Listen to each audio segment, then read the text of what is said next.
روش باش هەوڵنا چاوانم باشن هێویدارم ون گشتێک باش ببن îrû straneke me xweş e strana şivan perwer kanî ganî solfeja wê stranê heye em dest pê bikin parçiyê kemîn zate ji du parçeya de pêk te parçiyê kemîn û duyemîn ez bêjim ew strana gotin jî cê gotinê jî û cê stranê jî ez bêjim wekî her hev wekî hev e ji ber wê bes bi tembûra çawa lê te dayîn û tevedî jî ez gora xwe lê didim min vîdeo din de jî got dixwazim we pêşkêş ve bikim em dest pê bikin parçiyê kemîn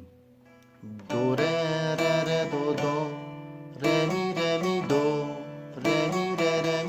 mi re do do re si do si ew parçiyê kemîn bû parçî duyemîn do re re do re re do si si do si do la la si do si do do si la la strana me giştik ew bû zatin çawa ji ber bêjim min yani stran xwe ew cê muzîkê ji parçeyekî de pêk te ew parça me gira du parça yani kamil giştik teve hev parçek e un zaten çar car lêtin û destra peşra un piş biborînin un dest bi strana xwe dikin hevîdarim dilî we bibe ew solfejî me niha çêkirî hevîdarim hûn ê bicaribînin ên behc bînin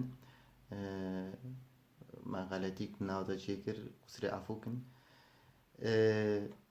wek me gotî hevî dikim em ê nav video din çawa ji ber bêjim video ku em nû çêkin solfejek em nû çêkin hevdarim em ê wan ra carek din pevra bin û ji we re em ê parva bikin wek min gotî li xwe baş binêrin roja we baş bit di xweşî û saxî de bimînin her tiştek bi gorî dilî we bit erê çavê me maş dikim bi xatirê we roja we baş bit roj baş.